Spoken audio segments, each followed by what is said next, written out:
Hearing firsthand accounts of alleged abuse caused by the two church leaders who saw their properties raided late last month. One of those properties was in Tampa's Avila community.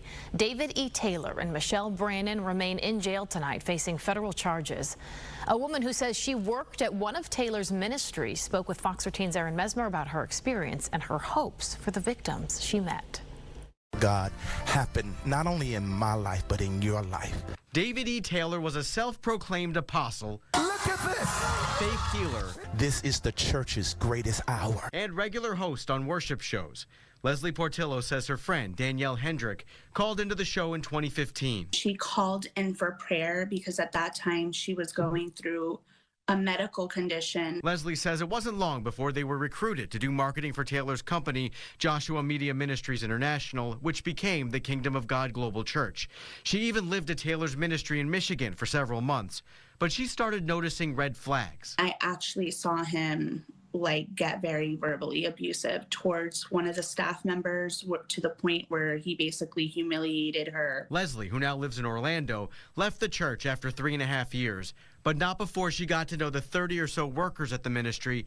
She says most were young, influential, and well connected to potentially bring in more recruits and more money. And she says, like her, they often held strong religious beliefs that Taylor was able to exploit. He conditioned them to think a certain way. They all fell for it. We all did. We wanted to believe that it was a good place, a good person, but unfortunately it's not. Leslie says she didn't realize what was truly going on until the FBI raided Taylor's properties. Authorities accuse him and the church's executive director, Michelle Brannon, of running call centers across the country, including one in Tampa's Avila neighborhood. Investigators say workers were often cut off from their families and forced to raise money for the church or face punishment. He's literally destroyed marriages, affected people's lives, took people's time that you can't get back. That includes Leslie, whose friend Danielle stayed with the church. Months later, Danielle passed away from cancer. I can't get back that time with my best friend. Our friend was separated because I decided to disconnect and she decided to stay.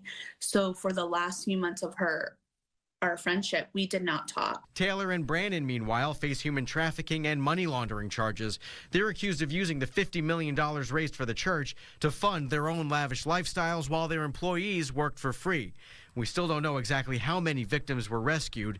Leslie hopes they, too, can fully break free. I am praying for them, and my hope is that they know the truth and they get connected back to their families. Aaron Mesmer, Fox 13 News.